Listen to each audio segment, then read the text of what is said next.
Does a buyout make sense for the Maple Leafs? Who could be on the chopping block? We'll touch on that and more on today's edition of the Locked On Leafs podcast, part of the Locked On Podcast Network. It's your team every day.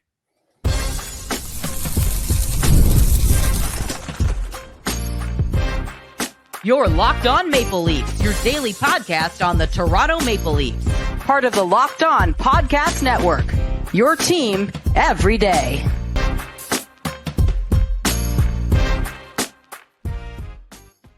Hello and welcome into the Locked On Leafs podcast, a daily Maple Leaf-centric podcast hosted by myself, Mike DiStefano, and my co-host, Dave Morassutti.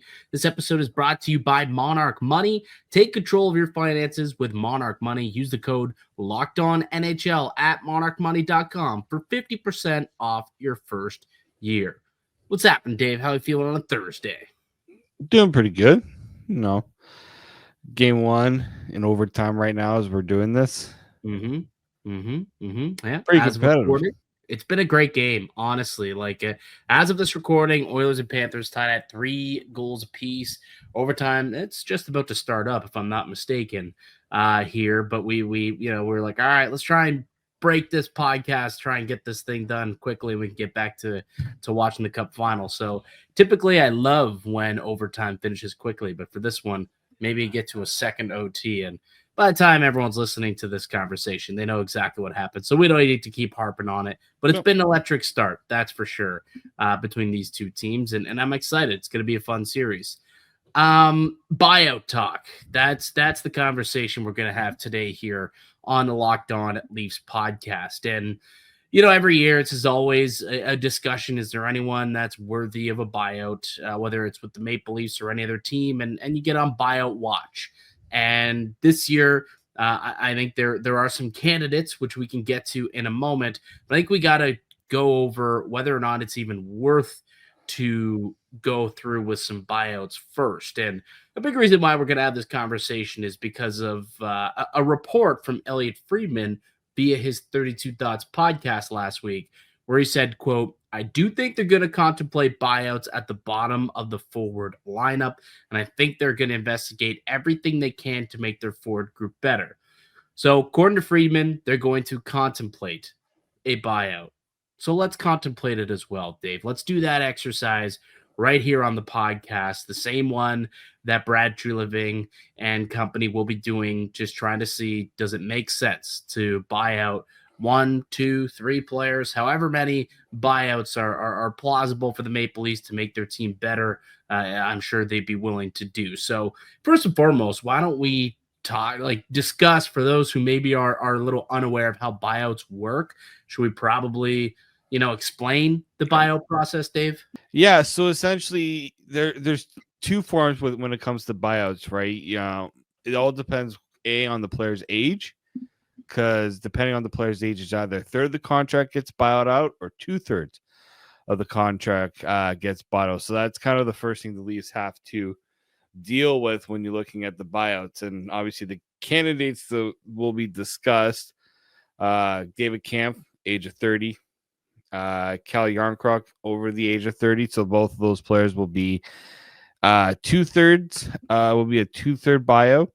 Yeah, I don't think there's anyone that's under 26 that's going to be, in consideration for a buyout. Like at this point, you're looking at the players who are 26 and over. And per Puckpedia, this is what their definition of a buyout is and the process. So as you mentioned, for players that are 26 or older, a buyout is 2/3 of the remaining salary owed on the contract, and all buyouts are spread out over twice the remaining years of said contract. So if someone has 2 years left on their deal and you buy them out, basically you have to pay them 2/3 of the total contract spread between 4 years and 4 seasons. So that's kind of the catch-22. Yes, you will save money in year 1 and 2 where, the contract was live for, but then you got to pay for that extra 2 years on the back end afterwards when it should have expired. Now you got to pay, a third of or 2/3 of that contract out. So that's kind of the catch-22. Yes, you can get that instant relief, but you also will have to pay that buyout, and that buyout goes against your cap for the same amount of years that the buyout is after that contract is set to expire. So it is worthwhile of a conversation. Is it worth it sometimes when a player only has 1 or 2 years? Or even so, if a player has many years, 5, 6, 7 years, like OEL is still getting paid out by multiple teams. I think by Vancouver, and technically also by the Coyotes, because Vancouver bought him out with like 6 or 7 years left on the deal. They've been paying that guy for the next 10 years, even though he's not on that team. He's been bought out, and he's now on his second team since being bought out. He's still getting paid by Vancouver and Arizona. So that's basically the process of the buyout. I will say, though, and this is where it gets interesting for the Maple Leafs specifically, because signing bonuses are subtracted from the cap savings. So players who receive signing bonuses, regardless of the buyout, they will get that bonus. That means when calculating the buyout amount and the cap hit, signing bonuses are excluded. And when you look at the Maple Leafs, they do hand out a lot of signing bonuses. And that pretty much makes them not buyout proof. I'll say that. It's not that they're buyout proof, these contracts, but it definitely makes it less enticing. There's less cap savings due to the fact that a lot of these contracts that the Maple Leafs have these players signed to, like they flex their muscles by giving away signing bonuses. That's considered a positive when you're trying to lure guys, but when you're trying to trade them away, or if you're trying to cut or buy them out, it becomes a negative for your team. And there's a couple players who are, the Maple Leafs might be considering doing a buyout for, that do have signing bonuses that lessen the cap savings. Yeah, agents have gotten a lot better at figuring out ways to make their clients' contracts it's almost essentially buyout proof. So it's not an easy it's not as easy as saying, oh, go buy out this guy. It's like, well, once you, and look, one thing I'll say, thankful for having Puckpedia. I use Cap Wages because it's almost like Cap Friendly 2.0. Yeah. Just to have those tools to say, okay, you want to buy out this player, go see what it actually looks like to go and buy out said player, because it's easier. It is definitely easier said than done, because again, like agents, like they have these tools and it's the agent's job to find a way around them. And we've seen it more and more so now, how it hampers teams to do buyouts. Right. And Toronto, if they're in a situation where, because of the amount of signing bonuses that they've given out, it does make it a little tough. So why don't we we'll take a quick break. When we come back, Dave, we'll discuss the possible players that the Leafs could be looking at in order to buy out, right? Those bottom end of the forward group players that Elliot Friedman said could be contemplated for a buyout. And we'll go right through it. What would it cost to buy them out? And what would the cap savings be? And is it worth it ultimately to do it? We'll do that exercise next here in the Locked On Leafs podcast. Today's edition of the Locked On Leafs podcast is brought to you by Monarch Money. Ever check your bank account and wonder, where did all my money go? Between dining out, online shopping, and entertainment, it's easy to lose track. That's where Monarch Money comes in, your personal CFO, giving you full visibility and control over your finances. Monarch Money isn't just a budgeting app, it's a complete financial command center. You can track all your accounts, investments, and spending in one place. So you stop just managing your money and start building wealth. If you're someone that wants to see how much am I spending on certain things like, food deliveries, because it is easy to rack up the bills on Uber Eats, you can go and you can budget smarter by looking at how much you're spending on things like that. And there's just the convenience of having everything in one app. You can add your finances, track spending, look at your investments, and even plan long-term goals. And if you're managing money with a partner, it's smoother than ever. You can track shared and personal accounts, set goals, and stay on the same page without the stress. Take control of your finances with Monarch Money. Use code LOCKEDONNHL at monarchmoney.com for 50% off your first year. That's monarchmoney.com, code LOCKEDONNHL for half off your first year. Welcome back into the Locked On Leafs podcast. Mike DiStefano, David Morassutti with you as we are each and every weekday, free and available Monday through Friday, wherever you get your podcasts. You can also find us on YouTube each and every day. Just search up Locked On Leafs, hit subscribe. You'll get that daily dose of Maple Leafs content. We're talking about buyouts and who might be an attractive buyout option for the Toronto Maple Leafs this upcoming summer. And the purpose of a buyout realistically is twofold. One, usually is to create cap space, but also if a player just isn't working out and you want just a fresh new change of scenery and both sides want it, then maybe it makes some sense if you can get enough cap savings to do that. But essentially it is a cap savings maneuver typically for the Maple Leafs, which is interesting that we're having this conversation, Dave. And this is kind of why we're going to go through the exercise. Like, are you of the belief that the Maple Leafs need cap space bad enough where it's even necessary, to do a buyout? Like, as of now, and this is without them signing any of their pending UFAs and RFAs, they have $26.5 million in cap space without having to do any buyouts. Is it really necessary to do any of these, Dave? I don't think it's extremely necessary, especially if you're in a position where maybe you can try to trade off a few of these deals. And even if you're taking pennies on the dollar on the return just to move out the contracts, I think that's more worth it than trying to execute a buyout and then have that linger. It's just the lingering cap hit for no reason. The minimal savings you get, if you really want the contract space and raw space, these aren't tough contracts to move. I understand maybe some players are overpaid for what they are, but there are teams that'll take it on. I'd rather do that than do a buyout and have that extra at a cost. They'll take it on at a cost. They're going to want a draft pick or a sweetener of some kind, most likely. Mm-hmm. I don't think anyone, the players we're referring to, and we'll get to the list of guys who the Leafs are probably looking at in a second, but I don't think any of these guys necessarily, you're not going to get any assets for it. If anything, you're going to have to attach an asset for another team to take on that problem contract. I don't think, you're going to have to, if you want to move it, let's say a David Kampf, you're probably going to have to add a draft pick to it. Right. Or what you're doing is you're taking on a player of a similar, if a team is trying to get rid of a player, usually will take on a contract as well. Like when the Leafs traded Liljegren, mm-hmm. they got, who was it? Oh, that defenseman. Yeah. Right. They took on another guy that, I don't know why I'm blanking on the name right now. I don't think he ended up playing a single game for Toronto anyway. He did not. He did not play a single game for Toronto. He's in Edmonton for years, but anyway. So it's almost like you're doing those. Oh, Matt Benning, that's who it was. Matt Benning, right? So you're taking on that contract and just to make the deal to facilitate the trade. So you're likely going to be doing something similar to that.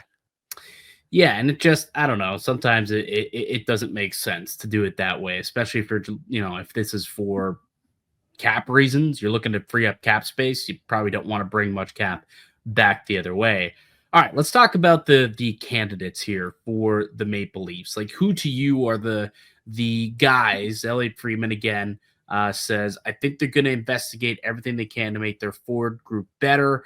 I do think they're going to contemplate buyouts at the bottom end of the forward group. So who do you think that he's referring to when he says that about the Maple Leafs and the buyout candidates? Like David Kampf and Cal Yarkberg are kind of two that you're not having guys over $2 million on your fourth line and not producing, right? Those are kind of two. I don't think Ryan Reeves is one, just because you literally just bury the guy in the minors. You don't need to do a buyout. Yeah. You can bury his contract rather than doing a buyout, because I was just trying to check. We can go through these one by one. I wanted to just get the names out there, and then we can go one by one. So if you want to start with Ryan Reeves, and that could be the first one that we start with, right? You could buy him out for sure. He's got one more year left on his deal at $1.35 million, and there's actually no signing bonus attached to it, so it's a straight buyout. You would save $900,000 against the cap, but then you would have to pay $450,000 against the cap next year as a carryover.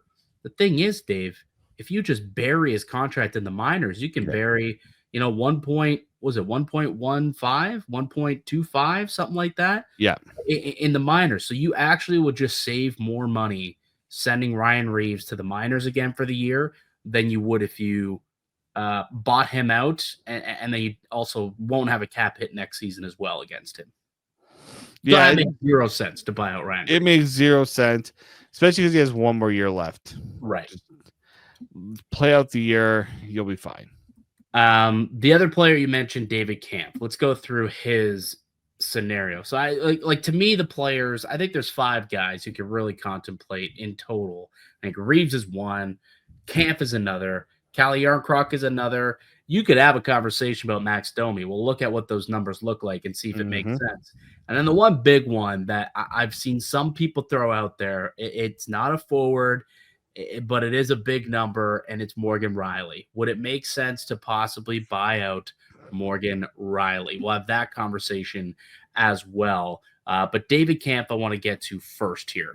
So Kampf, he is making $2.4 million for the next 2 seasons. So in order to buy him out, it would cost you money over the next 4 years, right? So he's the type of player we got to pay him out 2/3 of his contract and pay that out over 4 years. But he has $1.33 million per season as a signing bonus. So you take that out, and then you got to see what the buyout cost would be. So if you were to buy him out, right, the actual cap savings this season would be $717,000 this year and next year. That's it. $717,000. So $700K. You can't even sign a league minimum player for that amount. So legitimately, you're not saving a whole lot here anyways. And then you would also have to pay, and it would cost you $350,000 in 2027, 28, and 28, 29. So does a David Kampf buyout make some sense to you here, or is this another one where it's like, I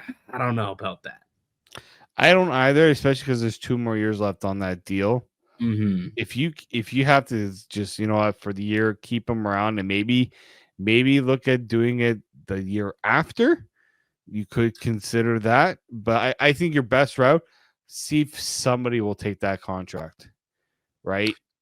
Just find a way to move that contract out. So he's going to be owed after this season, because it looks like he has like the total salary that he's going to be owed. So 2.4 next year. And if they give him a signing bonus on July 1st, it would be 2.4 times 2. So you're looking at 4.8 minus 1.33. So you could end up getting him for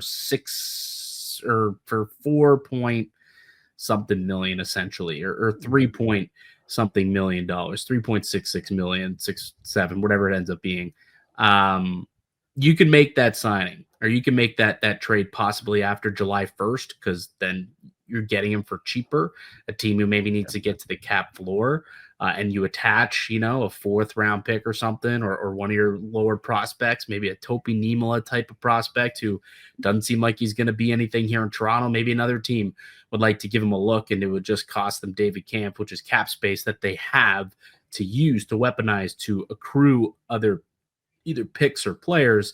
That's the only way that this would make sense. So I don't think a buyout makes a whole lot of sense. Possibly if you could find a trade partner, if it wouldn't be too expensive. But for the sake of only saving $700,000, considering the team has $25.5 million at their disposal, I'm not sure that that this one makes a whole lot of sense here either. No, and that's the thing, right? Like a buyout, I think maybe that's just to give a little incentive for a player who has a no trade clause. Yeah. You know what? Which he does, by the way. David Kampf does have a no trade clause. I should mention that. He has one this year, and then the final year his deal, he does not. Mm-hmm. Brad, not your best move. Like that was one of those signings where it's like, that felt like a leftover move, though, because that was like the first move that Tree Living did when he took over. Like the next day, signed him that contract. Yeah. That feels as though that was in place by like the Dubas. Yeah, I don't think he came into Toronto being like, we got to get David Kampf signed. Let's go, guys. Like we got to get this. I'm like, no, they're probably Brad, we have this deal for David Kampf. Can we just like get this done? Yeah. Yeah. I don't know. I will say this of like the bottom end guys, it probably does make the most sense to buy him out of all people, though, considering that he didn't play at all in Yeah. the playoffs, and you can't bury as much of his contract. If you try to bury him, you're still going to end up having to pay like over $1 million. So you're not saving that much by doing that. All right, so Cali Yarncroc is the next player I think that we could talk about here as a possible buyout candidate.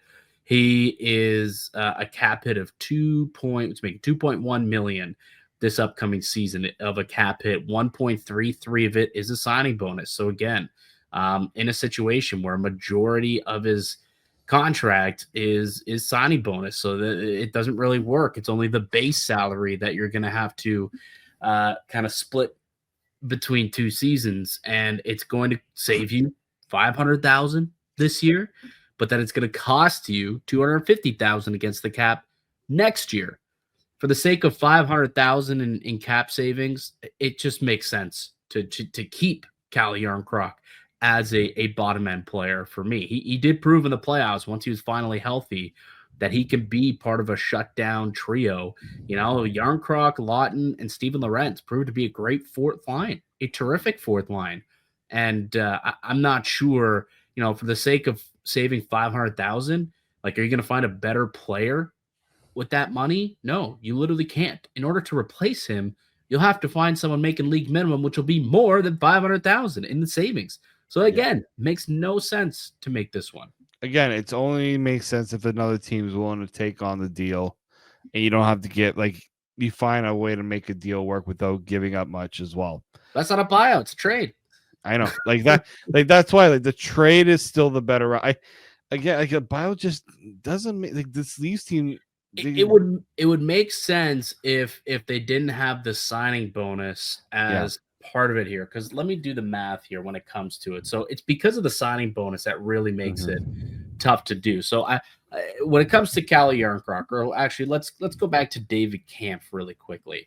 So if we go back to Kampf and we do this exercise, right, 2.4 million, and if we look at how it's done, again, going back to for players that are 26 and over, it's 2/3 of the remaining salary owed. So Kampf is owed 2.4 million times 2. So 2.4 times 2, and then you divide that, or you would times that by 0.66. So he'd be owed 3.168 divided by 4.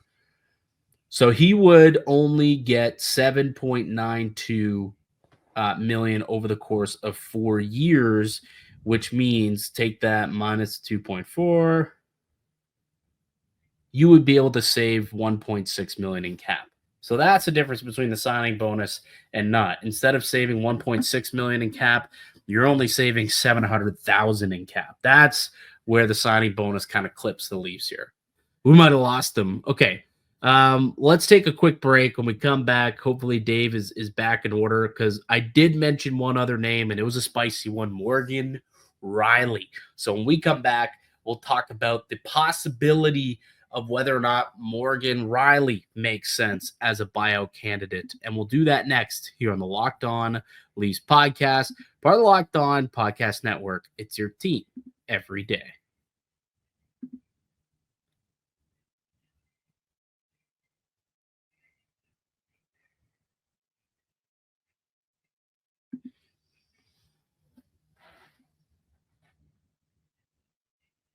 Welcome back into the Locked On Leafs podcast. Dave will be back momentarily, but in the meantime, I thought let's continue on with the discussion today about buyouts and whether or not it makes sense for the Toronto Maple Leafs. So we've already kind of discussed the bottom end of the roster players, David Kampf, Ryan Reeves, Cali Yarncroc. None of those guys make sense money-wise to buy them out. Could you possibly, buy them out because you just don't want them around anymore? You just don't want them, in your organization? Possibly. I suppose you could try and do that. But does it make sense to buy them out financially for the cap savings? No, it doesn't for a lot of these players. But there is one name that I think is very interesting. And according to Darren Dreger and also Pierre LeBrun. Welcome back, Dave. Just picked up where we left off. It took a quick break. We're back into the third segment here. And, we kind of came to the conclusion that it doesn't make a whole lot of sense to buy out any of the bottom of the roster guys. But I am curious if Morgan Rielly could make sense. And that would be a significant buyout, obviously, right? Like Morgan Rielly has term left on that deal. Like, what's Morgan Rielly's contract situation at right now? He's got many years left on that. 5 years left. 5 years remain. Yeah, 5 years left on that contract. He's making $8 million annually. 7.5 million cap hit. Right, 7.5 cap. He's making $8 million this year, and then 6 the rest of the way. And really, there's no signing bonus when it comes to this. The signing bonuses were already paid out earlier in the deal. So this one, there's significant savings if the Maple Leafs were to do this. Essentially, if they were to buy out Morgan Rielly, his cap hit the rest of the way would be $2.13 million per season is what it would cost the Maple Leafs to buy him out. $2.13 million for the next 10 years. That's what it would cost, right? 1, 2, 3, 4, 5, 6, 7, 8, 9, 10. Yes. 10 years. 5 years left on the contract, and it's double. 10 years, it would cost you $2.3 million. Now, because there's no signing bonus for the 5 years that contract is still active, it's whatever the salary, the cap hit is minus 2.3. So the cap savings this year, if they were to do it, would be $5.87 million. It's quite significant. The next year, 3.87, 3.87 million, and 3.87 million in cap savings. So that's what you're looking at if you were to cut Morgan Rielly this summer. Now, again, the 5 years following that, years 2030 through 2035, you're going to have a dead cap hit of 2.13 million in a dead cap hit for Morgan Rielly. So that's something that you'll have to weigh. But what are your thoughts on this? Is the cap savings worth it at this point to contemplate a Morgan Rielly buyout, or do you still think that Rielly provides more value to the team than the cap savings? Well, it's just like you got to think of this twofold. One, are you okay with having a buyout stretch across 10 seasons? That's one. You get significant savings in that first year, but you also got to then now go out and get another defenseman, right? You got to replace Morgan Rielly. That's going to cost you. So whatever you're saving there, you're going to be putting into a new defenseman, right? So, do you think you could replace Rielly for less than $5 million? Power play wise, you potentially could. There are players you can consider. Playing the power play. Pardon? I'm saying, but if you're bringing in a guy to replace Morgan Rielly, that guy's going to be the power play guy, right? Especially if Mitch Marner's not returning, right? You're going to need a quarterback for the power play, like Possibly. Unless you're going to go with like OEL as like the guy. Possibly. I just don't know if that's a conversation for another day about the 5-man power play, if that's going to continue going into next year. But the big one here for me is if you go to Morgan Rielly and you say, you know what, might be worth it for us to look at alternative options. Look at the trade, and if a team's like 7.5 is a little bit tougher for us, I would rather them eat even $1 million for 5 years than to do the buyout for however long. If you bought him out, right, the next 5 years, it's going to cost you $3.6 million anyway. So realistically, you could keep $3 million of that salary and still be in a better situation, because if you trade him and retain $3 million of his 7.5, now you're trading him at a $4.5 million defenseman. I think there's a lot of players or a lot of teams that would sign up for Morgan Rielly as a second pair puck moving power play guy. You know, I think that lots of teams would be okay with that if he doesn't have to be the guy, and the Maple Leafs still actually save more money cap wise on a yearly basis, and then also would not have to pay that 2.3 or 2.13 million in the 5 Exactly. years afterwards as well. So that would be the better option. Again, the problem is Morgan Rielly, no trade protection. He would have to sign off on this. Whereas if he doesn't have to sign off on a buyout. So if he says no, I'm not willing to trade, I want to stay here in Toronto, the buyout would be the only other option to get out of that Rielly deal if the Maple Leafs felt like they need to do that in order to move forward. If I'm the Leafs, you're going to Morgan Rielly and you're saying if this is where they want to go, like they have to make that decision. If they make the decision like we're moving forward, you tell them either you will work together on a place so you can go in and play, right? Because you can maybe finagle the destination to where he wants to go by eating the salary, the salary. As we said. You pull a New York Rangers like what they did with Trouba. Yeah, in a similar, but unlike what the Rangers did with Trouba and sent them to friggin' Anaheim, you could say to Morgan Rielly, "We'll trade you to where you want to go if the team is willing to do that deal, and we'd rather retain the salary than have to buy out." But guess what? If you're not willing to play, work with us on this, might have to consider a buyout. And the last thing I think Morgan Rielly will want is to have a buyout happen because there's money that he would be losing as well.